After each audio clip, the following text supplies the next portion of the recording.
Matthew chapter 19 verse 16. மத்தேயு எழுதின சுவிசேஷம் 19ஆம் அதிகாரம் 16ஆம் வசனத்தை வாசியுங்கள்.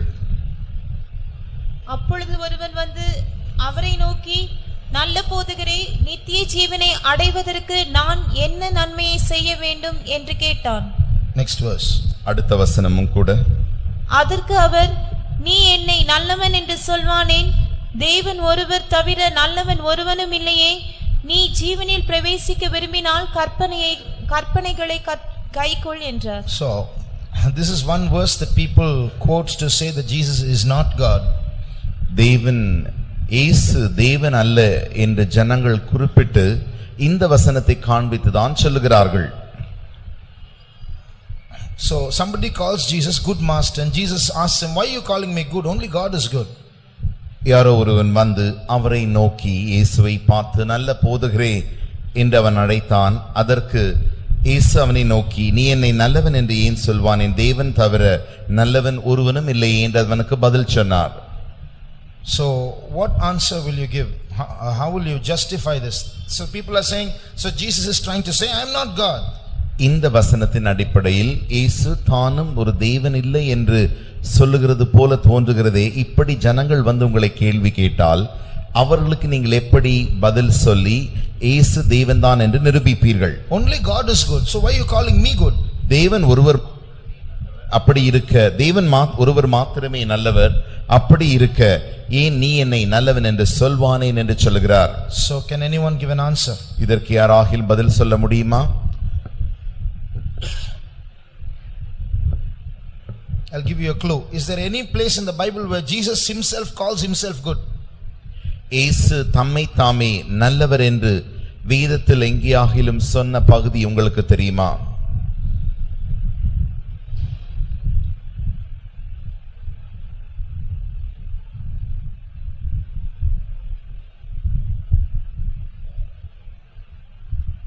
Very simple. மிக மிக சுலபமான காரியம். When ordinary Christians who don't read the Bible properly know the answer. வேதத்தை சரியாக வாசிக்காத ஒரு பெயர் கிறிஸ்தவர்கள் கூட இந்த காரியத்திற்கு பதில் நன்றாக தெரிந்து வைத்திருப்பார்கள். One sentence where Jesus says he is good. இயேசு நான் நல்லவர் என்று சொன்னதான ஒரு வாக்கியம் உண்டு, அது எங்கே? I am the good shepherd. நானே நல்ல மேய்ப்பன் என்று இயேசு சொல்லி இருக்கிறாரே. So when Jesus himself calls himself good and he says, why are you calling me good? We have to think twice. இயேசு நானே நல்லவர் என்று ஒரு இடத்தில் சொல்ல, மறு இடத்திலே நீ என்னை நல்லவன் என்று சொல்வானேன் என்று சொல்லும் பொழுது இந்த இரண்டு காரியத்தையும் நாம் இரண்டு முறை யோசிக்க வேண்டியதாக இருக்கிறது. So when Jesus tells that man, why are you calling me good? And at the same time Jesus himself calls himself good, then what's the meaning? இயேசு அந்த மனிதனை பார்த்து நீ என்னை நல்லவன் என்று சொல்வானேன் என்று சொன்ன அதே இயேசு மற்ற ஒரு பக்கத்தில் நானே நல்ல மேய்ப்பன் நல்லவர் என்று அவர் தன்னைத்தான் சொல்லி இருக்கிறாரே. So we have to look at this verse that we just read now in another way. ஆகையினாலே நாம் இப்பொழுது வாசித்த இந்த வசனத்தை வேறு ஒரு கண்ணோட்டத்தோடு கூட நாம் வாசிக்க வேண்டும். Jesus did not say don't call me good. He only asked him, why are you calling me good? தேவன் இயேசு அவனை பார்த்து, he didn't say don't call me good. He only asked him, why are you calling me good? என்னை நீ நல்லவன் என்று அழைக்க வேண்டாம் என்று சொல்லவில்லை, மாறாக நீ என்னை நல்லவன் என்று ஏன் சொல்லுகிறாய் என்று கேட்கிறார். So it does not mean that God is telling him not to call him good. ஆகையினாலே என்னை நீ நல்லவன் என்று அழைக்க கூடாது என்று அவர் இங்கு சொல்லவில்லை. What is the meaning? இதனுடைய அர்த்தம் என்ன? You see the two words that are used there. இங்கே உபயோகிக்கப்பட்டதான இரண்டு வார்த்தை, அந்த பதங்களை பாருங்கள். Good master, நல்ல போதகரே. So the question to that man is, you know, only God is good. உங்களுக்கு தெரியும் தேவன் ஒருவரே நல்லவர். God is telling that man who asked, who told him, who called him saying good master, God is telling that man, you know, only God is good. நல்ல போதகரே என்று அழைத்த அந்த மனிதனிடத்தில் தேவன் அவனை பார்த்து சொல்லுகிறார், தேவன் ஒருவரே நல்லவர். If you are going to call me good, then why are you calling me only master? நீ என்னை நல்லவர் என்று அழைப்பாயே ஆகில் ஏன் என்னை போதகர் என்றும் அழைக்கிறாய்? So if you're going to call me good, don't just call me master. I'm something more than that.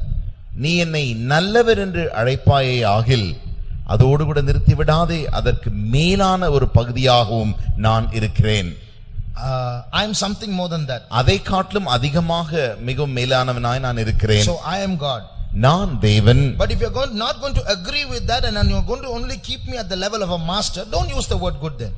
நீ என்னை அந்த தேவன் என்கிற அந்த பகுதியை நீ ஏற்றுக்கொள்ளாத பட்சத்தில் என்னை வெறும் போதகராக மாத்திரமே நீ ஏற்றுக்கொள்வாய் ஆகில் என்னை நல்ல போதகரே என்று நீ அழைக்க வேண்டாம். நல்ல என்கிறதான don't use that word. அந்த நல்ல என்கிற வார்த்தையை நீ உபயோகிக்க வேண்டாம். So what was God trying to do when God told him, why do you call me good? Only God is good. God was trying to focus on those words that he used, good master.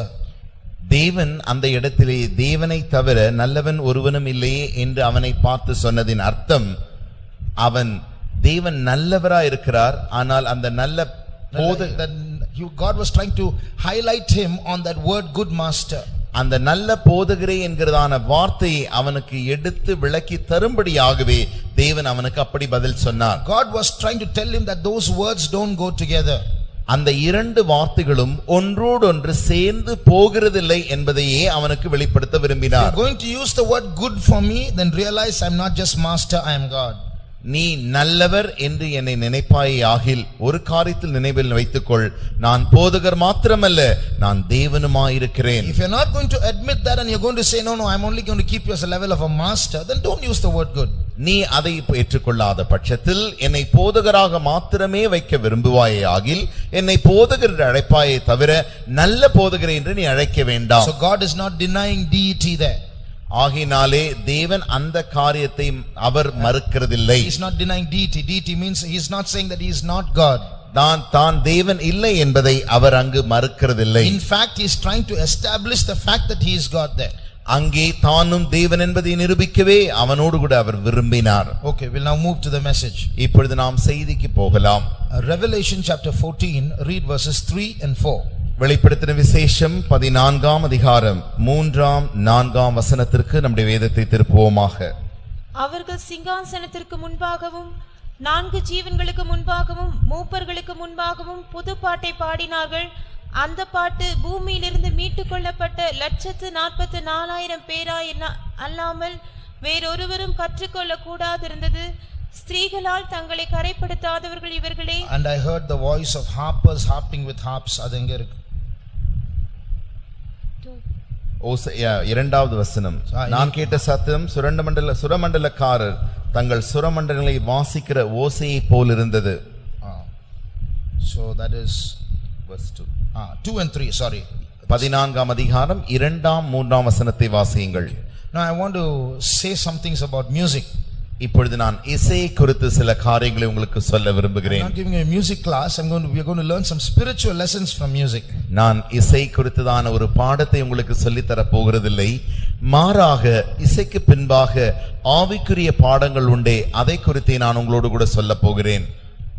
Music is not just entertainment, it's something more than that. இசை என்பது ஏதோ ஒரு கேளிக்கைக்கு மாத்திரமல்ல, அதற்கும் மேலானதாய் அது காணப்படுகிறது. It's something like atomic power. It is constructive and destructive. எப்படி ஒரு அணுசக்தியானது ஆக்கவும் திறனுடையதாய் அழிக்கவும் திறனுடையதாய் இருக்கிறதோ, அதே வண்ணமாக இசைக்கும் இப்படிப்பட்ட திறன் உண்டு. Music is not only appealing to the ears, it works in the soul.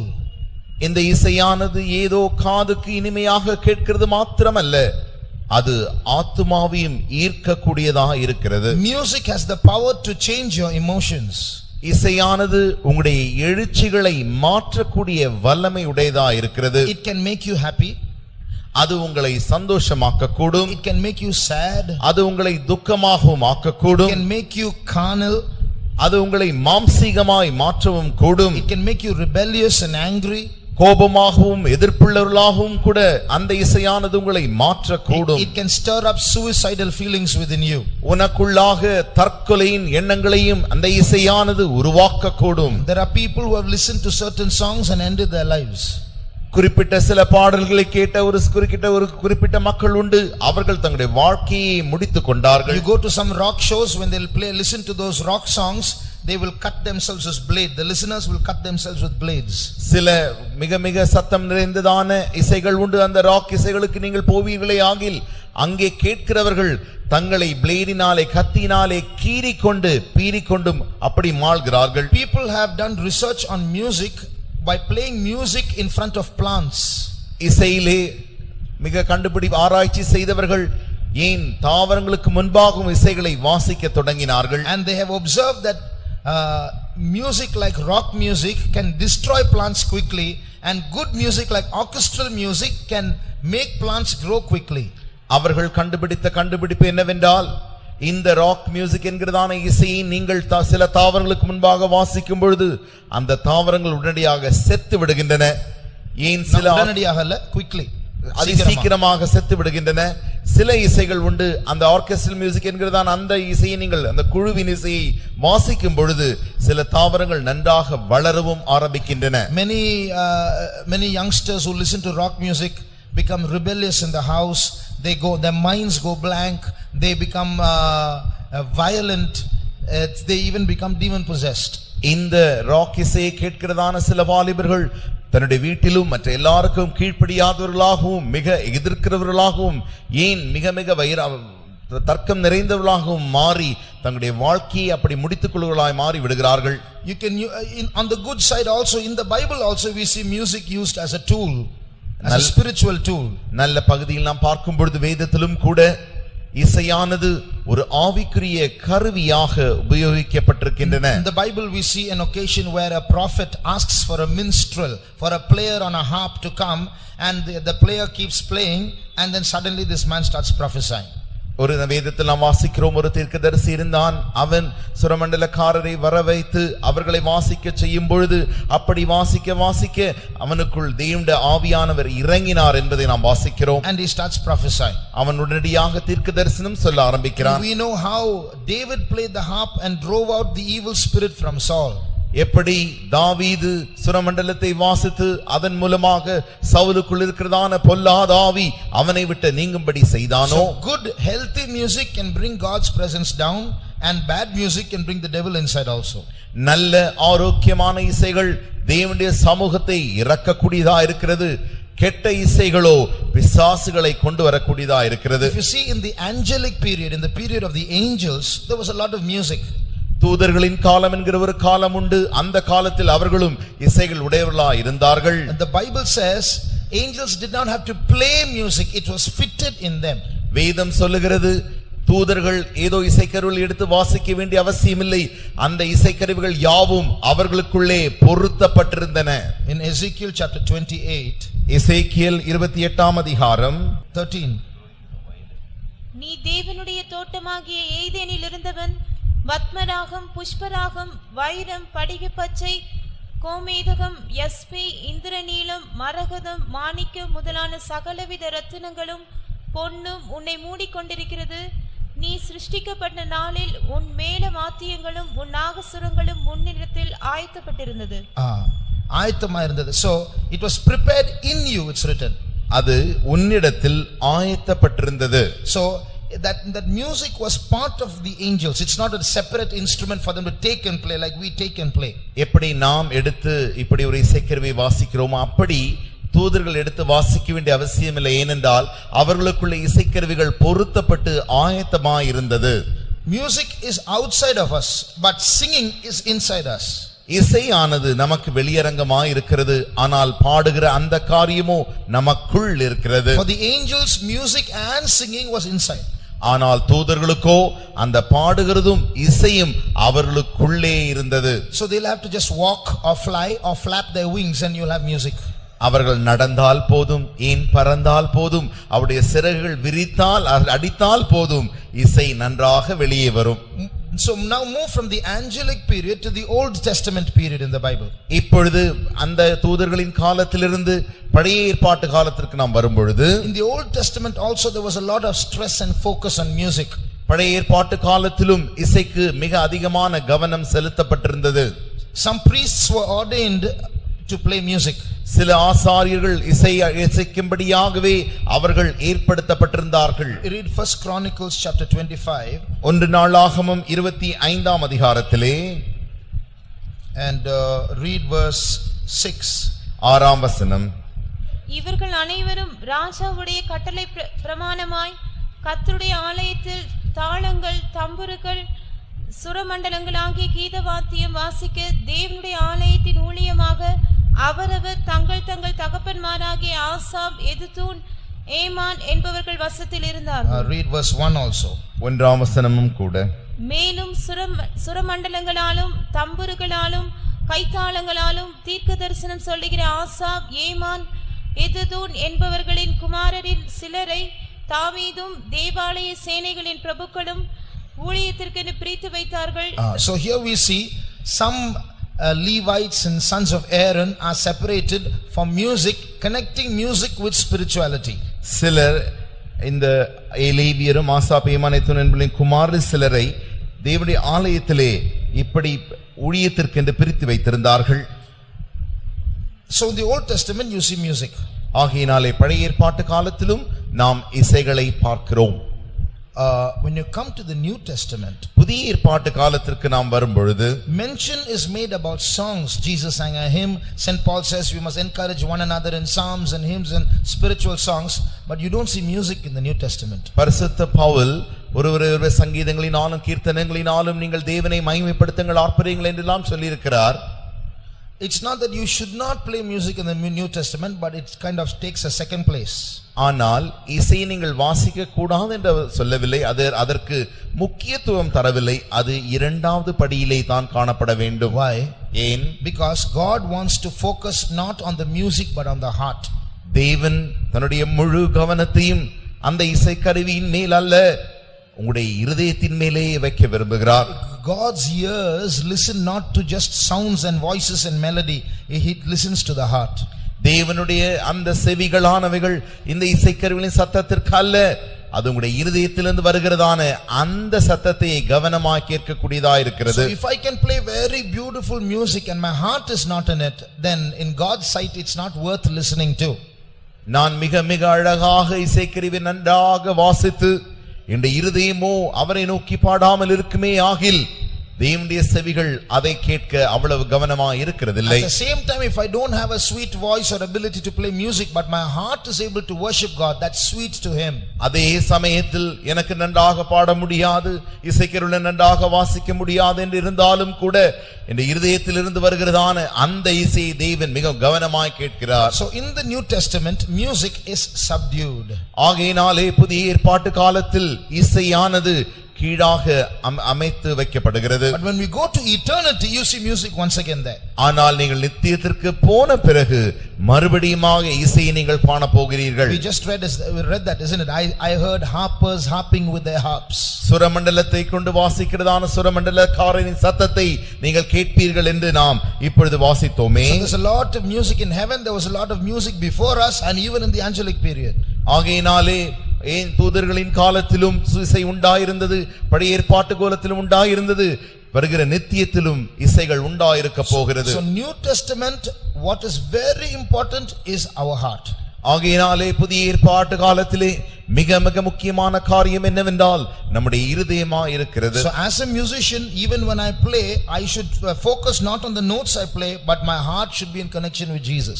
நான் இந்த இசைக்கருவி வாசிக்கிறதான இசைஞானியா இருந்தாலும் கூட என்னுடைய கவனங்கள் யாவும் இசைக்கருவியின் மேல் அல்ல, என்னுடைய இருதயம் யாவும் தேவனை நோக்கியே இருக்க வேண்டும். Now when you look at those verses that we read just now, இப்பொழுது வாசித்ததான வசனத்தை நாம் பார்க்கும் பொழுது in normal songs there is a music bit called the introduction or a prelude, and then there's a song.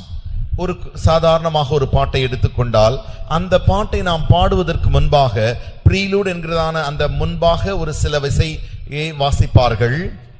In any song you listen in a CD, you will see there's music in the beginning and then the song starts. நீங்கள் எந்த பாட்டை நீங்கள் சிடியிலே கேட்டிருந்தாலும் நன்றாக கவனத்தில் கொண்டு வரும்பவர்களே ஆகில் அப்படி பாடுகிறதற்கு முன்பாக ப்ரீலூட் என்கிறதான ஒரு இசையை அவர்கள் நன்றாக வாசிப்பார்கள், பின்பு பாட்டு தொடங்கும். And that's what we see here. First harpers are playing and then the song starts. அப்படித்தான் நாமும் இங்கே பார்க்கிறோம். முதலாவது சுரமண்டலக்காரர்கள் தங்களுடைய சுரமண்டலை வாசிக்கிறார்கள், பின்பு பாடத் தொடங்குகிறார்கள். Nothing to say about it, it's just an observation. இதை குறித்து சொல்ல காரியம் வேண்டும் தேவையில்லை, என்னால் இது சொல்லப்பட்டதை நான் உங்களுக்கு விவரித்து சொல்கிறேன். But one good thing about heaven is, it's most likely that everyone in heaven is a musician. ஆனால் ஒரு பரலோகத்தில் இருக்கிறதான மிக முக்கியமான காரியம் என்னவென்றால், பரலோகத்தில் இருக்கிற யாவரும் இசை ஞானிகளாய் இருப்பார்கள். So if you don't know how to play an instrument and you don't have the facility to go and learn music, don't worry, wait till eternity comes, you'll be playing well there. ஒருவேளை உங்களுக்கு இங்கே இசை வாசிக்க தெரியாமல் இருந்தால் அதை குறித்து நீங்கள் கவலைப்படவே வேண்டாம். நீங்கள் நித்தியத்திலே பரலோகத்தில் சென்றவுடனே இசையை நன்றாக வாசிக்க தொடங்குவீர்கள். If you can't sing well, don't worry, you go there, you're going to sing well. இப்பொழுது உங்களுக்கு நன்றாக பாட முடியவில்லை என்றாலும் துக்கப்பட வேண்டாம். பரலோகத்திலே நீங்கள் தான் மிக அழகாக பாடப் போகிறீர்கள். Read Revelation chapter 5 verses 8 and 9. வெளிப்படுத்தின விசேஷம் 5ஆம் அதிகாரம் 8ஆம் 9ஆம் வசனத்தை வாசியுங்கள். அந்த புஸ்தகத்தை அவர் வாங்கின போது அந்த 4 ஜீவன்களும் 24 மூப்பர்களும் தங்கள் தங்கள் சுரமண்டலங்களையும் பரிசுத்தவான்களுடைய ஜெபங்களாகிய தூப வர்க்கத்தால் நிறைந்த பொற்கலசங்களையும் பிடித்துக்கொண்டு ஆட்டுக்குட்டியானவருக்கு முன்பாக வணக்கமாய் விழுந்து, தேவரே, புஸ்தகத்தை வாங்கவும் அதன் முத்திரைகளை உடைக்கவும் பாத்திரராயிருக்கிறீர், ஏனெனில் நீ சுரமண்டலத்தை எடுத்துன்னு சொல்லியிருக்கா, அந்த வாசிங்களா? அது அப்படி இருக்கா? இந்த வசனத்துல இருக்கா? வாசியாச்சா? So here it's written that those 24 elders and 4 beasts are taking and playing their harps. இங்கே நாம் வாசித்த வண்ணமாக அந்த 24 மூப்பர்கள் யாவரும் சேர்ந்து இந்த சுரமண்டலத்தை வாசிக்கிறார்கள். Now I don't have time to explain, but these 4 beasts and 24 elders refer to all the saints who belonged to the conscience period and all the saints who belonged to the law period. இந்த 4 ஜீவன்களும் 24 மூப்பர்கள் யார் என்று கேட்டால், இவர்கள் யாவரும் மனசாட்சி காலத்தை சேர்ந்தவர்களாக நியாயப்பிரமாண காலத்தில் சேர்ந்ததான பரிசுத்தவான்களாய் இருக்கிறார்கள். So even if it's Joseph or Noah or Daniel or Abraham, they're all holding the harps and playing that. They never played the harp on earth, but now they're playing the harp in heaven. நோவாவா இருந்தாலும் சரி, யோசேப்பா இருந்தாலும் சரி, ஆபிரகாமா இருந்தாலும் சரி, இவர்கள் யாவரும் பரலோகத்திலே சுரமண்டலத்தை எடுத்து வாசிக்க போகிறார்கள். So if you live properly on earth, you're going to play well in heaven. நீங்கள் இந்த பூமியிலே சரியான ஜீவியம் செய்வீர்களே ஆகில் பரலோகத்திலே நன்றாய் இசை வாசிப்பீர்கள். So never mind if you don't play well, at least live well. ஆகையினாலே இப்பொழுது மிக நன்றாக வாசிக்க முடியவில்லை என்ற கவலைப்பட வேண்டாம். மாறாக சரியான ஜீவியம் செய்ய முயற்சியுங்கள். Now what is the song and music of heaven?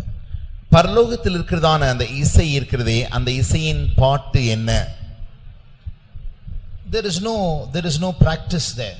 அங்கே எந்த விதமான பயிற்சியும் இல்லை. But they will all play well. ஆனால் அவர்கள் யாவரும் மிக நன்றாக இசைப்பார்கள். Now suppose all the musicians, all of us get together and without practice we start playing.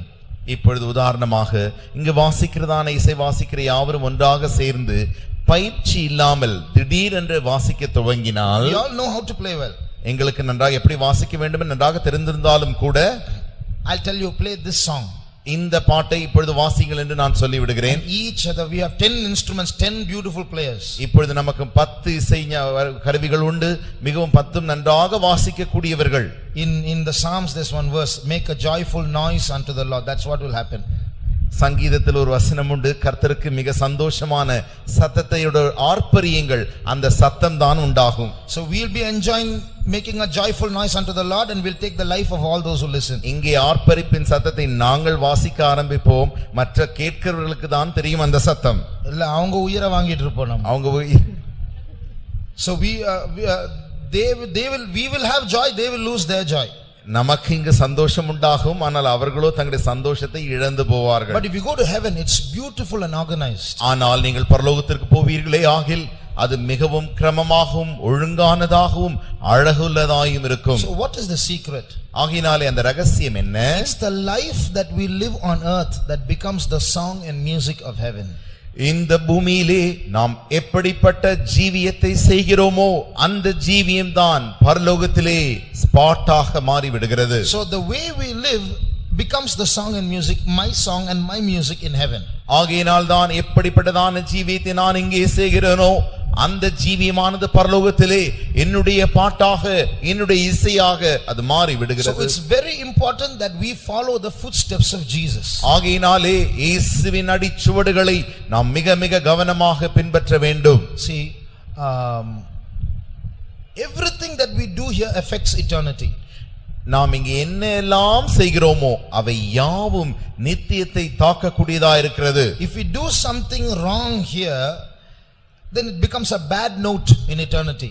இங்கே நாம் ஏதோ ஒரு தவறை செய்வோமே ஆகில் அது பரலோகத்திலே ஒரு தவறான புள்ளியாக மாறி விடுகிறது. If someone comes and unjustly looks at you and tells you, shut your mouth, and you say, you shut your mouth.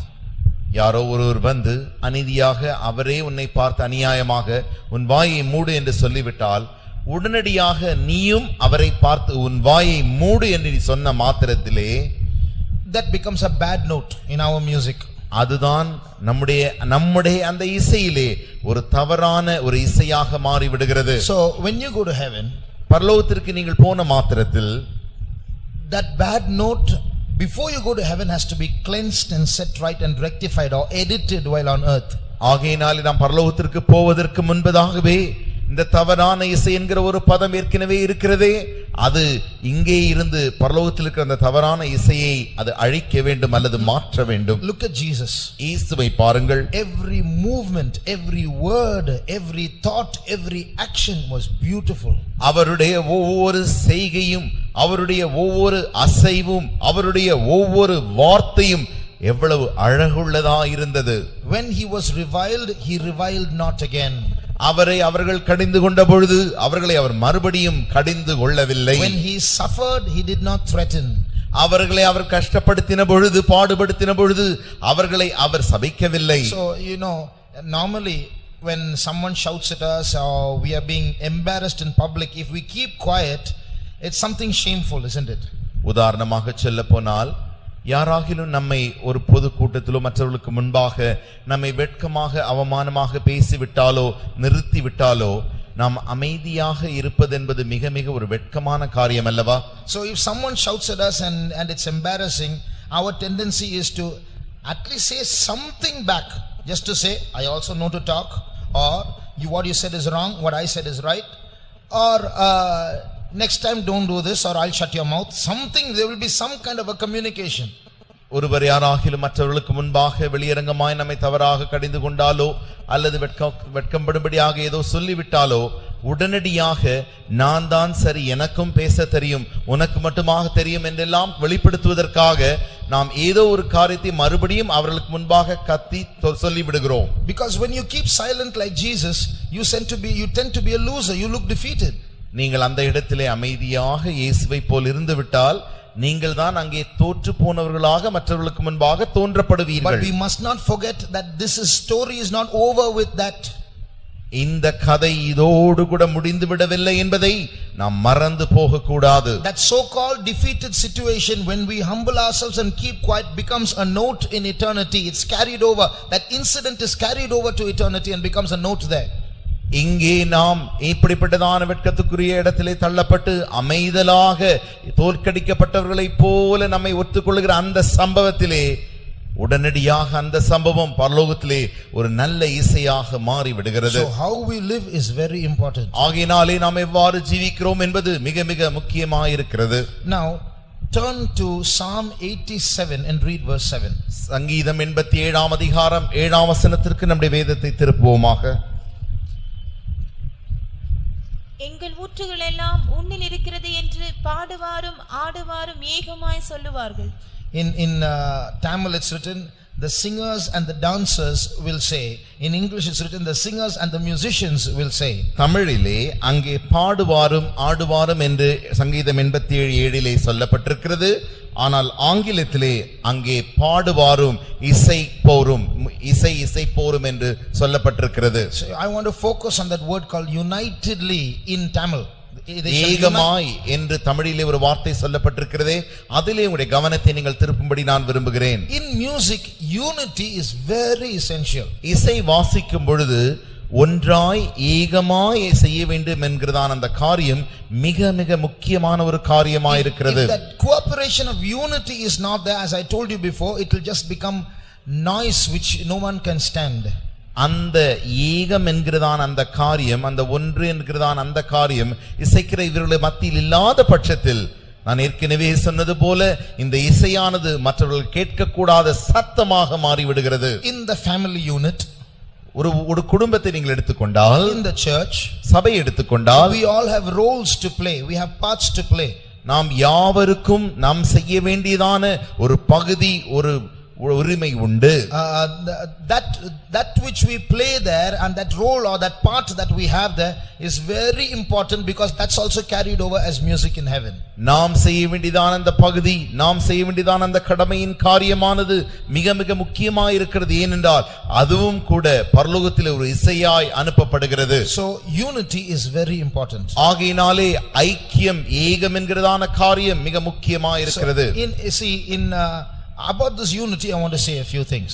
இந்த ஐக்கியத்தை குறித்து நான் சில காரியங்களை சொல்ல விரும்புகிறேன். When you play music, நீங்கள் இசையை வாசிக்கும் பொழுது, all instruments won't play all the time.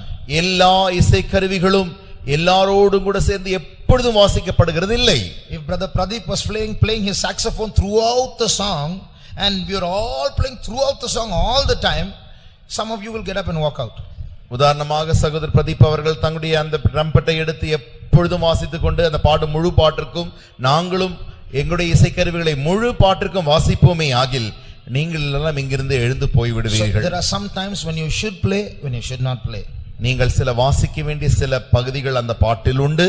நீங்கள் வாசிக்காமல் அமைதியா இருக்க அந்த பாட்டில் ஒரு பகுதி உண்டு. There are two levels of instruments, one called the foreground instruments, the other called the background instruments. இரண்டு விதமான இசைக்கருவிகள் உண்டு. அதிலே ஒரு விதமான இசைக்கருவிகள் முன்னாக இருந்து எப்பொழுதும் வாசிக்கப்பட வேண்டியவை, மற்ற இசைக்கருவிகள் பின்பாக இருந்து வாசிக்கப்பட வேண்டியவை. I'm not talking about the musicians, I'm talking about the sound. இசைக்கருவிகளை வாசிக்கிறதை குறித்து நான் சொல்லவில்லை, மாறாக அந்த இசை சத்தத்தை குறித்தே நான் சொல்லுகிறேன். For example, உதாரணமாக, drums are generally a little louder than the other instruments. நாம் வாசிக்கிறோமே இந்த மேளமானது மற்ற இசைக்கருவிகளை காட்டிலும் கொஞ்சம் சத்தமாக வாசிக்க வேண்டியதாக இருக்கிறது. And you will hear drums being played almost throughout the music. ஆனால் நீங்கள் பார்ப்பீர்கள் முழு பாட்டிலும் முழு இசையிலும் இந்த ட்ரம்ஸின் அந்த மேளத்தின் சத்தம் இருந்து கொண்டே இருக்கும். A bass guitar is also almost played throughout the music. இந்த பேஸ் கிட்டார், அந்த கிட்டாரின் சத்தமும் கூட முழு பாட்டிலும் இருக்கும். But you can't do that with all the instruments. ஆனால் அதை போல எல்லா இசைக்கருவிகளை வைத்து நாம் எல்லா பாட்டுக்கும் முழுவதுமாக வாசிக்க முடியாது. Certain instruments like strings, you'll have 100 violinists playing the same note at the same time, but they will never be too loud, they have to be in the background. இந்த வயலின் என்கிறதான இசை உண்டே, அந்த இசைக்கருவியானது நூற்றுக்கணக்கானோர் சேர்ந்து வாசிப்பார்கள். அவர்கள் முன்பாக இருந்து வாசிக்க முடியாது, மாறாக அந்த இசையின் சத்தம் மிக பின்பாக அமைதலாய் வாசிக்கப்பட வேண்டியதா இருக்கிறது. Although 100 violinists play at the same time, those 100 voices or sounds together should not become prominent, they should go into the background. நூற்றுக்கணக்கான அந்த 100 பேர் சேர்ந்து அந்த வயலினை வாசிப்பார்கள். அப்படி 100 பேர் வாசிக்கிறதுனாலே அந்த சத்தம் முன்பாக இருந்து அந்த சத்தம் கேட்கப்படக்கூடாது. அந்த 100 வயலின் சேர்த்து வாசித்தாலும் அவை யாவும் பாட்டிற்கு பின்பாக அமைதலாய் ஓடிக்கொண்டிருக்க வேண்டும். The violinist should not go and shout at the drummer and say, your instrument is being heard all the time, mine is always in the background, shut down yours, I want to increase mine. இப்பொழுது violin வாசிக்கிறவர் போய் அந்த ட்ரம்மை வாசிக்கிறவரை பார்த்து, எப்பொழுதும் உன் சத்தமே கேட்டுக்கொண்டிருக்கிறது, என்னுடைய சத்தம் கேட்கப்படுகிறதில்லை, ஆகையினால் நீ நிறுத்து, நான் வாசிக்கட்டும் என்று அவர் சொல்ல முடியாது. There are some instruments that are very rarely played. சில இசைக்கருவிகள் உண்டு, அவைகள் எப்பொழுதும் வாசிக்கப்படக்கூடியவைகள் அல்ல. Maybe in 10 songs maybe it will be played once. 10 பாட்டுகள் பாடப்படும், ஆனால் அந்த இசைக்கருவியோ ஒரே முறைதான் வாசிக்கப்பட வேண்டும். For example, a sound like this. உதாரணமாக இப்பொழுது நீங்கள் கேட்டதான இந்த சத்தம், it's called a tubular bell. There are bells hanging like that, each will have a different sound. இது இந்த மணிகளாக மணி ஓசைகளாக தொங்கிக் கொண்டிருக்கும். ஒவ்வொரு மணியும் ஒவ்வொரு ஓசையை தரக்கூடியதாக இருக்கும். So if you are going to sing 10 songs and you keep on playing like this throughout the 10 songs, all you go on playing like that, what will people say?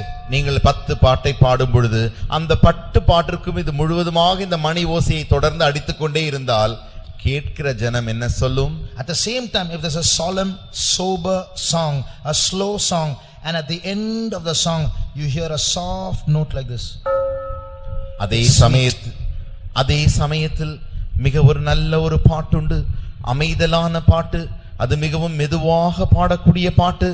அந்த பாட்டின் முடிவிலே இந்த சத்தம் கேட்டால் எவ்வளவு அழகாக இருக்கும். So in a performance, just to play this huge instrument once in a whole performance of say 10 or 15 songs, they'll carry it from one place in a lorry and go and set it up only for that one sound. பாருங்கள், இந்த மணி ஓசையானது வாசிக்கப்படும்படியாக ஒரே முறைதான் அந்த 10 பாட்டில் வாசிக்க வேண்டும். அந்த ஒரு முறை வாசிப்பதற்காக இவ்வளவு பெரிய மணி ஓசையை எடுத்துக்கொண்டு அதிக தூரத்திலிருந்து லாரியில் கொண்டு வந்து இறக்கி வைத்து அப்படி வாசிக்கிறார்கள். So some people will be in the ministry or will be in the house of God, in the church of God for 50 years.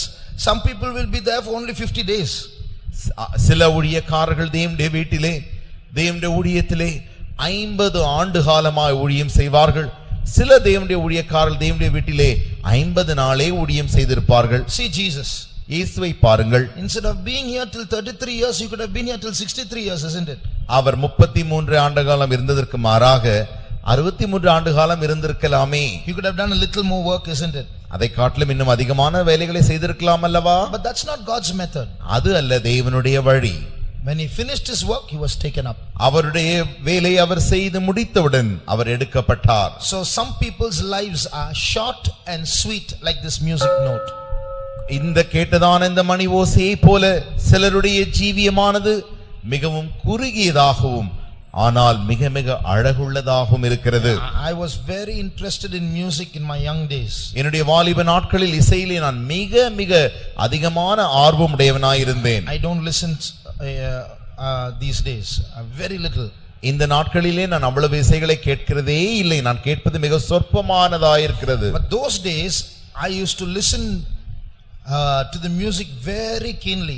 அந்த நாட்களிலே நான் இசைகளை அவ்வளவு கவனத்தோடு கூட அதிகமான இசைகளை கேட்கக்கூடியவனாய் இருந்தேன். And in a whole cassette of about 20 songs, in one particular chorus, in one particular line, there will be a small guitar piece that comes and goes and never comes again the rest of the cassette. சில பாட்டுகள் உண்டு, முழு கேசட்டிலும் 20 பாட்டுகள் ஓடும். ஆனால் ஒரு குறிப்பிட்ட பாட்டிலே அந்த ஒரே ஒரு குறிப்பிட்ட பகுதியில் மாத்திரமே இந்த கிட்டாரினுடைய அந்த குறிப்பிட்ட இசை ஓசை கேட்கப்படும். வேறு எங்கேயும் அந்த ஓசை கேட்கப்படாது. More than the 20 songs, I used to keep on rewinding that bit and keep on listening to that because that was sweeter than everything else. அந்த 20 பாட்டை காட்டிலும் அந்த குறிப்பிட்ட அந்த கிட்டாரின் இசை இருக்கிறதே, அதை நான் மறுபடியுமாக திரும்பவுமாக 20 பாட்டு கேட்பதை காட்டிலும் அந்த சிறிய அந்த குறிப்பிட்ட இசையை மாத்திரம் கேட்க நான் அவ்வளவு ஆர்வத்துடன் முயற்சிப்பேன். ஏனென்றால் அதனுடைய இசையானது அவ்வளவு அழகுள்ளதாய் இருக்கும். Some people's lives are like that. சிலருடைய ஜீவியமும் கூட அப்படித்தான் இருக்கிறது. Look at Stephen. ஸ்தேவானை பாருங்கள். Bible Stephen. நம்முடைய வேதத்தில் வாசித்ததான ஸ்தேவானை பாருங்கள். He didn't live long, short life. அவன் இன்னும் அதிக காலம் ஜீவிக்கவில்லை, மிக குறுகிய காலமே ஜீவித்தவர். Very quickly he died. That was his role. He played his instrument, he played his part and left for heaven. அதி சீக்கிரத்தில் அவர் கொல்லப்பட்டார். அவருடைய வேலை அவர் செய்து, அவருடைய பகுதி அவர் செய்து முடித்து பரலோகத்திற்கு சென்று விட்டார். So very important is our unity. ஆகையினாலே மிக மிக முக்கியமான காரியம் என்னவென்றால் நாம் ஏகமாய் ஐக்கியமாய் இருப்பதே. So if I should not try to push myself, the drum instrument is being heard so much, this is too soft, so I'll make it louder and louder and louder. Now I'm as loud as the drums. He is also a human being, I am also a human being. He is being heard so much, I must be heard so much. இந்த drum வாசிக்குடைய சத்தம் மிக சத்தமாக கேட்டுக்கொண்டிருக்கிறது, என்னுடைய சத்தம் கேட்கவில்லை, ஆகினாலே என்னுடைய சத்தம் அதிகமாக கேட்க வேண்டும் என்று சொல்லி நான் என்னை முந்தி தள்ளிக்கொண்டு என்னுடைய சத்தத்தை நன்றாக கேட்க செய்வது அல்ல. we all cannot be in the limelight together. நாம் எல்லாரும் அந்த வெளிச்சத்திற்கு முன்பாக நிற்க முடியாது. We all can't stand on the stage, then who will be the audience? நாம் எல்லாருமே மேடைக்கு போய் நின்று விட்டால் அந்த பார்வையாளரின் கூட்டத்தில் யார்தான் இருக்க முடியும்? So God has different roles for different people. ஆகையினாலே தேவன் பலவிதமான ஜனத்திற்கு பலவிதமான பகுதியை தந்திருக்கிறார். Now if music is very beautiful and you're listening to it, இசையானது மிக மிக அழகாக இருக்கிறது, அதை நீங்கள் இப்பொழுது கேட்டுக்கொண்டிருக்கிறீர்கள். what is the question you will ask? அப்படியானால் உங்களுடைய கேள்வி என்னவாயிருக்கும்? Supposing you listen to very good music, what question will you ask? நீங்கள் மிக ஒரு நல்ல ஒரு இசையை இப்பொழுது கேட்பீர்களே ஆகில் உடனடியாக நீங்கள் என்ன கேள்வியை கேட்பீர்கள்? Who composed it? யார் அந்த இசையை இயற்றியது? More than the players, the composers is important. இசைக்கிறவர்களை காட்டிலும் அந்த பாட்டு கட்டுகிறவர்கள் அல்லது இசை இயற்றுகிறவர்கள் மிக முக்கியமானவர்களாய் இருக்கிறார்கள். The player's duty is to do what is said.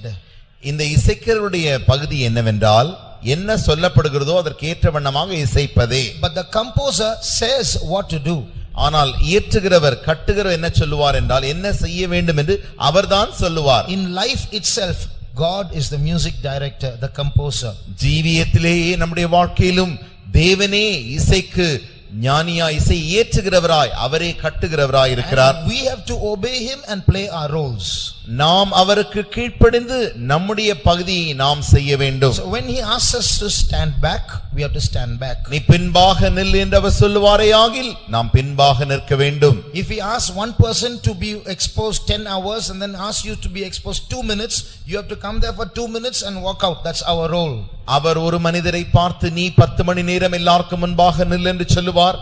உன்னை 2 நிமிடம் மாத்திரமே எல்லாருக்கும் முன்பாக நின்று என்று சொல்வாரேயாகில் நீ அந்த 2 நிமிடமே நின்றுவிட்டு நீ போய்விட வேண்டும். ஏனென்றால் அதுதான் உனக்கு கொடுக்கப்பட்ட பகுதி. Now I told you about some soft instruments. நான் சில அமைதலான இசைக்கருவிகளை குறித்து சொன்னேனே. I told you about some instruments which are played very softly, just 1 or 2 notes and then stop.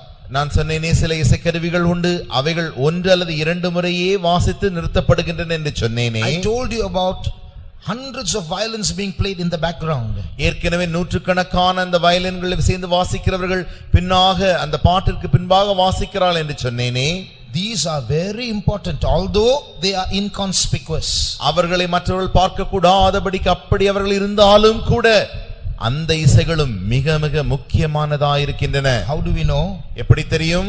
Suppose I shut down this instrument. உதாரணமாக இந்த இசையை நான் நிறுத்தி விடுவேனே ஆகில், stop all the hundreds of violins playing, மற்ற எல்லா நூற்றுக்கணக்கான அந்த வயலின் நிறுத்தி விடுகிறேன். and for all the 10 songs only the drum keeps playing. இந்த முழு 10 பாட்டும் இப்பொழுது இந்த drums மாத்திரமே வாசிக்கப்படுகிறது என்றால் how long will you sit and listen? எவ்வளவு நேரம் நீங்கள் உட்கார்ந்து கேட்பீர்கள்? You just keep listening, you'll go on listening for 10-15 minutes, you'll go on listening to that. நீங்கள் இப்படியே இந்த மோளத்தின் வேகத்தை அதிகமாக கேட்டுக்கொண்டே இருந்தால் இப்படி தொடர்ந்து கேட்டுக்கொண்டே இருப்பீர்களா என்ன? The drum is beautified only in the presence of all the other instruments. இந்த drums வாசிக்கிறதான இந்த இசையானது மற்ற எல்லா இசைக்கருவிகளோடு சேர்ந்து வாசிக்கும் பொழுது மாத்திரமே கேட்பதற்கு நன்றாக இருக்கிறது. The lead instruments or the foreground instruments are beautified only because of the background instruments. முன்பாக மற்றவர்களுக்கு முன்பாக இருந்து வாசிக்கப்படுகிறதே இந்த இசை சத்தங்கள் யாவும் இந்த பின்பாக வாசிக்கப்படுகிறதே அந்த இசைகளை பொறுத்தே அழகாக இருக்கிறது. If all the background instruments musicians if all the background musicians go on strike, the foreground musicians are of no use. பின்பாக இருந்த அந்த வாசிக்கிறதான அந்த இசைக்கருவிகளின் இசைகள் யாரும் வாசிக்காத பட்சத்தில் முன்பாக இருந்து வாசிக்கிறதான ஒவ்வொரு இசையும் இப்பொழுது ஒன்றுக்கும் பிரயோஜனமற்றதாய் போய்விடும். So all our cooperation is very important. ஆகையினாலே நம்முடைய எல்லாரும் சேர்ந்து வாசிக்கிறதான அந்த ஏகம் ஐக்கியமானது மிக முக்கியமாக இருக்கிறது. Some have a microphone to sing.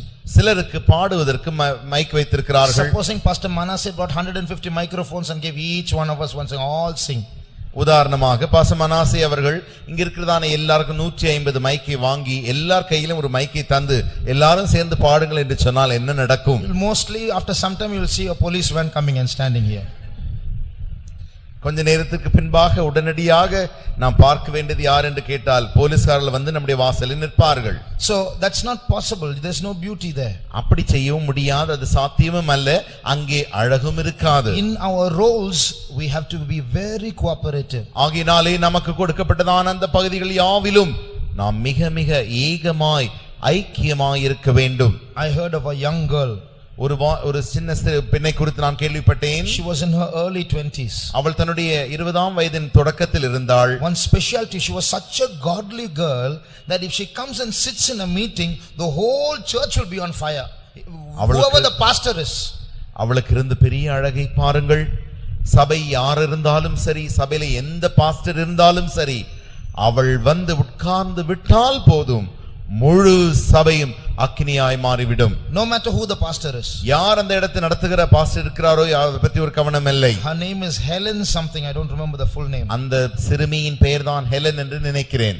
Now because of this, pastors when they conduct big campaigns, they'll call you, please come and sit at the back. இதற்காகவே பெரிய பெரிய கூட்டத்தை நடத்துகிறதான பாஸ்டர்மார்கள் தங்களுடைய கூட்டங்களை நடத்தும் பொழுது இந்த சிறுமியை கூப்பிட்டு தயவு செய்து என்னுடைய கூட்டத்தில் வந்து எங்கேயாவது மூலையில் உட்கார்ந்து போய்விடேன் என்று கேட்பார்கள். She doesn't have to be on stage, she just has to be at the back and the meeting will be blessed. அவள் ஏதோ வந்து அங்கே மேடையில் உட்கார வேண்டிய அவசியமில்லை. அந்த கூட்டத்தில் எங்கோ ஒரு பகுதியில் அவள் இருந்து விட்டு போனால் போதும். She died young. அவள் மிக தன்னுடைய சிறு வயதிலேயே மரித்து விட்டாள். That was her role. Come to the meeting, sit at the back and go, and God took her life quickly. அவளுடைய பகுதி என்ன? கூட்டத்திற்கு வர வேண்டும், ஒரு பகுதியில் அமைதியாய் உட்கார வேண்டும். கர்த்தர் தன்னுடைய பகுதி யாவையும் செய்து முடித்தார். அந்த சிறு பகுதி அவளுக்கு வாழ்க்கையாய் இருந்தது. In heaven her music will be very beautiful. பரலோகத்திலே அவளுடைய இசையானது மிகவும் அழகானதாய் இருக்க போகிறது. So our challenge is to obey. ஆகையினாலே நமக்கு இருக்கிற சவால் என்னவென்றால் கீழ்ப்படிய மாத்திரமே. About women it's written in the Bible that they should be adorned with shamefacedness. பெண்களை குறித்து வேதத்தில் நாம் வாசிக்கிறோம், ஸ்திரீயானவள் நாணத்தினாலே அலங்கரிக்கப்பட்டவளாய் இருக்க வேண்டும். Read 1 Timothy chapter 2. 1 தீமோத்தேயு 2ஆம் அதிகாரம் verse 9. 9ஆம் வசனம். 1 Timothy 2:9. ஸ்திரீகளும் மயிரை பின்னுதலினாலாவது பொன்னினாலாவது முத்துக்களினாலாவது விலையேறப்பட்ட வஸ்திரத்தினாலாவது தங்களை அலங்கரியாமல் தகுதியான வஸ்திரத்தினாலும் ஞானத்தினாலும். It's not ஞானம், it's not wisdom, it's நாணம், shamefacedness. ஞானத்தினால், அது நாணம், ஞானம் அல்ல. நாணம் என்கிறது வெட்கத்தை காண்பிக்கிறது. What is that? அது என்ன? Don't push yourself forward and say I'm beautiful than others. Stand at the back, stand in the second row or third row. மற்றவர்களுக்கு முன்பாக உன்னை முன்பாக தள்ளி தள்ளி கொண்டு வந்து நான் என்னை பாருங்களேன், அழகை பாருங்களேன் என்று நீ உன்னை காட்டக்கூடாது. மாறாக நீ உன்னை பின்பாக 2வது வரியில் அல்லது 3வது வரிசையில் அமைதலாய் உட்கார்ந்திருக்க வேண்டும். That's called shamefacedness. அதுதான் நாணம் என்று அழைக்கப்படுகிறது. And for a woman that is adornment.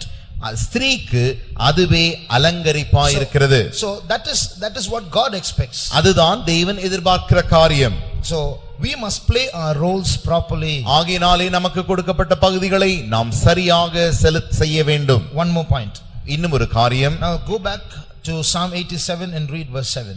சங்கீதம் 87ஆம் அதிகாரம் 7ஆம் வசனத்திற்கு மறுபடியுமாய் போய் வாசியுங்கள். எங்கள் ஊற்றுகள் எல்லாம் முன்னில் இருக்கிறது என்று பாடுவாரும் ஆடுவாரும் ஏகமாய் சொல்லுவார்கள்.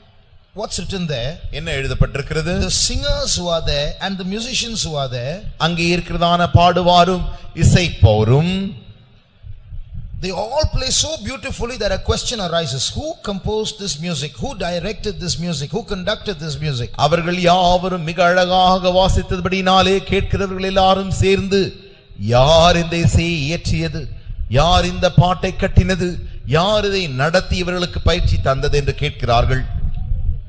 It's one person behind everything. இவர்கள் யாவுக்கும் பின்பாக ஒரே ஒருவர் மறைந்திருக்கிறார். And that is God. அதுதான் தேவன்.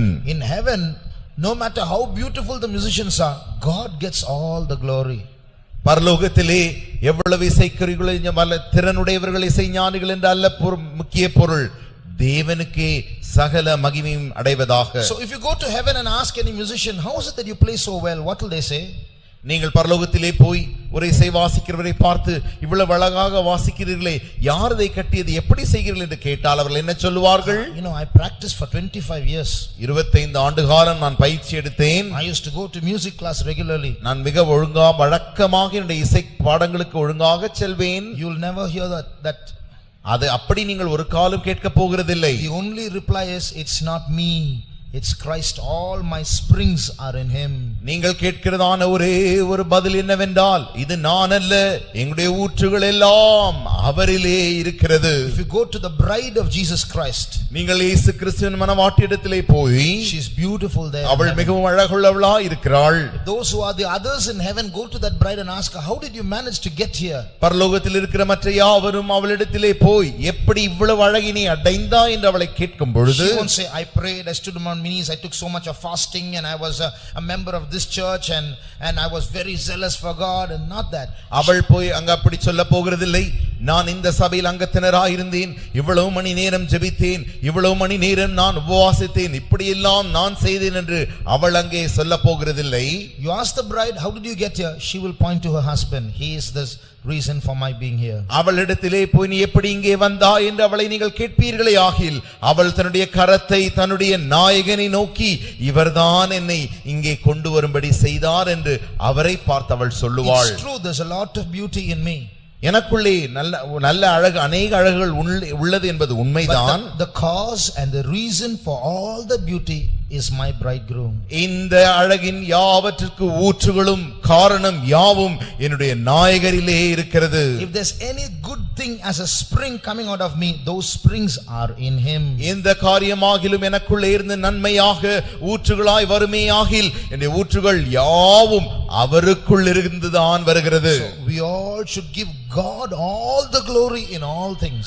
ஆகையினாலே நாம் எல்லாவற்றிலும் சகலத்திலும் தேவனுக்கே சகல மகிமையும் செலுத்த வேண்டும். So we have no credits to take for ourselves. நமக்காக எந்த ஒரு பெருமையை நாம் எடுத்துக்கொள்ளவே கூடாது. Shall we close our eyes? நாம் நம்முடைய கண்களை மூடுவோமா? Any good people here? இங்கே யாராகிலும் நல்லவர்கள் இருக்கிறீர்களோ? Any able people here? தனக்கு முடியும் என்று நினைக்கிறதான திறன் உள்ளவர்கள் யாரும் இங்கே இருக்கிறீர்களோ? God is looking for people who are nobodies, who will say, Lord, all my springs are in you. என்னுடைய ஊற்றுகள் யாவும் உம்மிலே இருக்கிறது என்று தேவனை பார்த்து, தேவனே நான் ஒன்றுமல்ல என்று சொல்லுகிறவர்களை அவர் நோக்கி பார்த்து கொண்டிருக்கிறார். Our life is going to become the music of heaven. நம்முடைய இங்கு வாழ்கிறதான இந்த வாழ்க்கை ஜீவியமானது பரலோகத்திலே இசையாக மாற்றப்பட போகிறது. If we are going to have unconfessed sins, those are going to become bad music in heaven. நீங்கள் அறிக்கை செய்யப்படாத சில பாவங்கள் உங்களுக்குள்ளே இருக்குமே ஆகில், அவைகள் யாவும் பரலோகத்திலே மிக கெட்ட இசைகளாக இசைக்கப்பட போகின்றன. And if those bad notes are not expunged or cleansed while on earth, God can't let us into that choir of perfect music in heaven. அந்த கெட்ட இசையானது இந்த பூமியில் தானே அழிக்கப்படவோ அல்லது தேவனால் அழிக்கப்படவோ மாற்றப்படவோ நாம் இடம் கொடுக்காத பட்சத்திலே பரலோகத்திலே அதிலே நாம் சேர்ந்து பாடவும் முடியாது. How many want to join that choir in heaven? பரலோகத்திலே பாடுகிற அந்த குழுவிலே எத்தனை பேர் சேர்ந்து கொள்ள விரும்புகிறீர்கள்? Lord, I want to be in that heavenly choir. ஆண்டவரே, அந்த பரலோக இசை குழுவிலே நானும் ஒரு அங்கத்தினராய் இருக்க விரும்புகிறேன். I play music on earth, but if I don't play my part in God's will properly, I won't join that choir there. ஆண்டவரே, இந்த உலகத்தில் நான் இசை வாசிக்கிறவனாய் இருக்கலாம், ஆனால் என்னுடைய ஜீவியத்தை நான் சரியாக இங்கே நான் வாசிக்காத பட்சத்திலே உம்முடைய பரலோகத்தில் இருக்கிற அந்த பாட்டின் குழுவிலே நான் அங்கத்தினர் இருக்க முடியாது. You may not have any sense of music, but if you play your role properly in the will of God and fulfill God's plan in you, when you get there, you're going to have a harp in your hand. உங்களுக்கு எந்த விதமான இசை ஞானம் இந்த பூமியில் இல்லாமல் இருக்கலாம் என்றாலுமோ, நீங்கள் முழுவதுமாக தேவனுடைய சித்தத்தை இந்த பூமியிலே சரியாக தேவனுடைய திட்டத்தை செய்வீர்களே ஆகில், தேவன் உங்களுக்கு பரலோகத்திலே ஒரு சுரமண்டலத்தை உங்கள் கையில் கொடுப்பார். How many are willing to say, Lord, whatever role you have for me, I'm ready to participate in it? ஆண்டவரே, எனக்கு நீர் எந்த பகுதி இந்த பூமியில் செய்ய வைத்திருந்தாலும் அதை செய்ய நான் ஆயத்தமாயிருக்கிறேன் என்று எத்தனை பேர் உங்களில் சொல்ல முடியும்? Lord, even if my part is just a one note part, ஆண்டவரே, என்னுடைய பகுதி அந்த ஒரே ஒரு இசை போல், அந்த ஒரு முறை வாசிக்கிற அந்த இசையை போல் இருந்தாலும் சரி, even if my part is only in the background, அல்லது என்னுடைய பகுதியானது அந்த பின்பாக செய்யப்பட வேண்டிய மறைந்து செய்யப்பட வேண்டிய பகுதியாயிருந்தாலும் சரி, lo, I come to do thy will, O God. இதோ உம்முடைய சித்தம் செய்ய நான் வருகிறேன் ஆண்டவரே. How many will surrender like that? எத்தனை பேர் அப்படி ஒப்பு கொடுக்க ஆயத்தமாய் இருக்கிறீர்கள்? Let us put up our hands. நம்முடைய கரத்தை அப்படி ஆயத்தமாய் இருக்கிற ஒப்பு கொடுப்போமாக. Lord, I don't want to show myself off. ஆண்டவரே, நான் என்னை காட்டிக்கொள்ள விரும்பவில்லை. Lord, I want to be part of that heavenly choir. ஆண்டவரே, அந்த பரலோகத்தின் இசை குழுவிலே நான் ஒரு அங்கத்தினராய் இருக்க விரும்புகிறேன். Lord, it's not what I want to be here that is important. I want to be there with you and your children when they stand before you. இங்கே நான் எப்படி இருக்க வேண்டும், எதில் இருக்க வேண்டும் என்பது எனக்கு முக்கியத்துவமே அல்ல. பரலோகத்திலே நான் உம்மோடு கூட, உம்முடைய பிள்ளைகளோடு கூட நான் உம்மோடு கூட சேர்ந்து நிற்க வேண்டும். Lord, I want to be obedient. நான் கீழ்ப்படிதலுள்ளவனாய் இருக்க வேண்டும். Take away my rebellion, Lord. எனக்குள்ள இருக்கிற எதிர்ப்பின் அந்த காரியங்கள் யாவை எடுத்து போடும். When those who are placed above me say stand, I must stand. When they say sit, I must sit. எனக்கு மேலாயிருந்து என்னை நடத்துகிறவர்கள் என்னை நில் என்று சொன்னால் நான் நிற்க வேண்டும். அவர்கள் என்னை உட்கார் என்று சொன்னால் நான் உட்கார வேண்டும். Take away my rebellious nature, Lord. எனக்குள்ளே இருக்கிறதான அந்த எதிர்ப்பின் சுபாவத்தை ஆண்டவரே நீர் எடுத்து போடும். Take away my pride, O God. ஆண்டவரே, என்னுடைய பெருமையை எடுத்து போடும். Take away myself, O God. என்னுடைய சுயத்தை ஆண்டவரே எடுத்து போடும். Take away my disobedience, O God. என்னுடைய கீழ்ப்படியாமை ஆண்டவரே என்னிலிருந்து எடுத்து போடும். The Holy Spirit is moving in our midst. பரிசுத்த ஆவியானவர் நம்முடைய மத்தியில் அசைவாடிக் கொண்டிருக்கிறார்.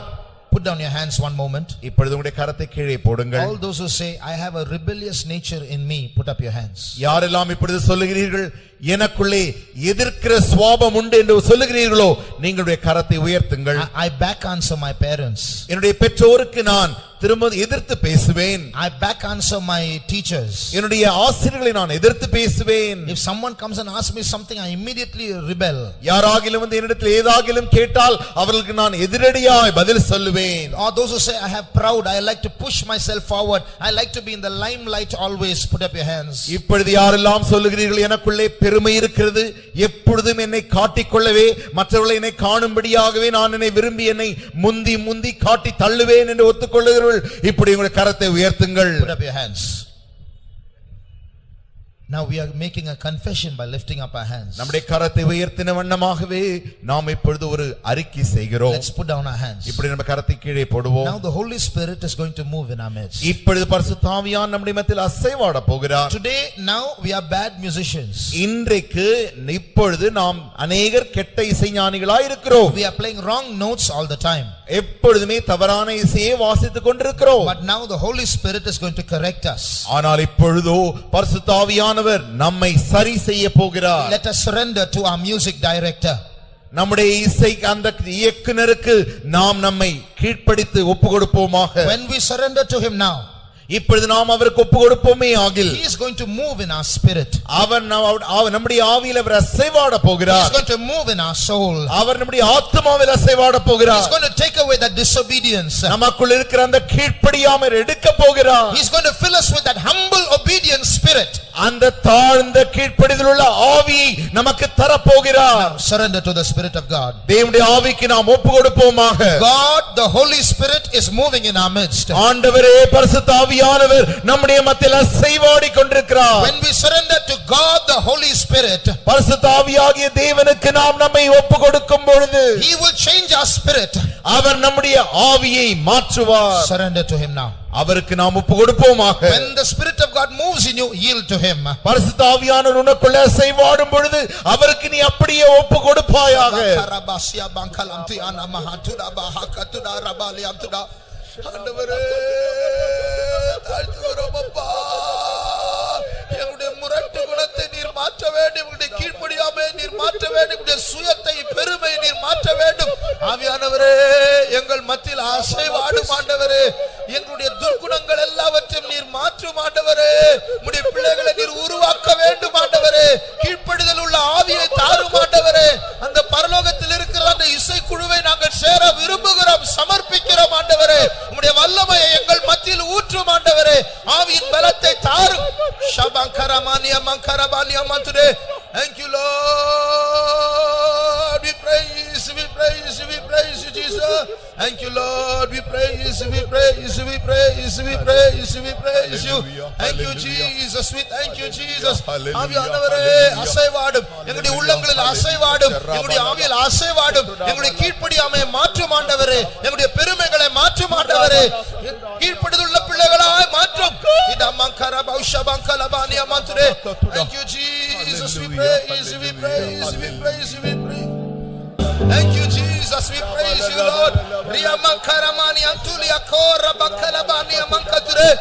Thank you, Lord. We praise you, we praise you, we praise you. Hallelujah, hallelujah. The earth was without form and void. பூமியானது ஒழுங்கின்மையும் வெறுமையுமாய் இருந்தது. Then the spirit of the Lord started moving. தேவனுடைய ஆவியானவர் அதின் மேல் அசைவாட துவங்கினார். Everything came into order once again. மறுபடியும் அவைகள் யாவும் தன்னுடைய கிரமத்திற்குள்ளாய் வந்தது. Is your heart a disorderly heart? உன்னுடைய இருதயமானது ஒரு ஒழுங்கின்மையான இருதயமாய் இருக்கிறதா? Is your heart an empty heart? உன்னுடைய இருதயமானது வெறுமையாய் இருக்கிறதோ? The spirit of the Lord says, let there be light. தேவனுடைய ஆவியானவர் சொல்லுகிறார், வெளிச்சம் உண்டாவதாக. The spirit of God is moving in your heart. தேவனுடைய ஆவியானவர் உன்னுடைய இதயத்திற்குள்ளே அசைவாடிக் கொண்டிருக்கிறார். There is going to be order in your heart. உன்னுடைய இதயத்திலே ஒரு கிரமம் உண்டாக போகிறது. There is going to be a fullness in your heart. உன்னுடைய இதயத்திலே ஒரு முழுமை உண்டாக போகிறது. Thank you, Jesus. Glory to Jesus. Oh mahana hanturi dikalariaba yana hasuram tinankalamaniam today. Thank you, Lord. We praise you, we praise you. Thank you, Lord. We praise you, we praise you, we praise you, we praise you. கர்த்தாவே, நீர் தந்ததான இந்த நல்ல நேரத்துக்காக ஸ்தோத்திரம்.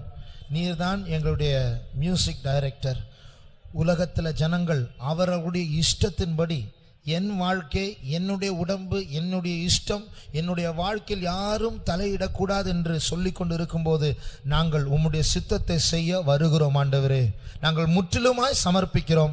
எங்களுக்கு மேலே நீர் யாரை வைத்தாலும் அவர்களுக்கு கீழ்ப்படிய நாங்கள் முன் வருகிறோம் ஆண்டவரே. எங்களுக்குள் இருக்கிற அந்த கலகத்தின் ஆவியை, அந்த முரட்டு குணத்தை நீர் மாற்றி கீழ்ப்படுதுள்ள பிள்ளைகளாக எங்களை உருவாக்கும் மாற்றும் ஆண்டவரே. இப்பொழுது நீர் அசைவாடி இருக்கிறீர். இப்பொழுது நீர் எங்களை மாற்றி இருக்கிறீர். படிப்படியாக கீழ்ப்படுதலை கற்றுக்கொள்ள, பல பாடுகளின் மத்தியில் கற்றுக்கொள்ள நீர் உதவி செய்வீராக. வெட்கப்பட வேண்டிய சூழ்நிலைகள் வரலாம் ஆண்டவரே. எங்களுடைய சுயம் உடைக்கப்படுகிறதான சூழ்நிலைகள் வரலாம். அந்த நேரத்தில் நாங்கள் எங்களை தாழ்த்த ஆவியானவரே தொடர்ந்து அசைவாடுவீராக. வந்தவர்களை நீர் ஆசீர்வதியும். உம்முடைய நோக்கம் மாத்திரம் நிறைவேறட்டும்.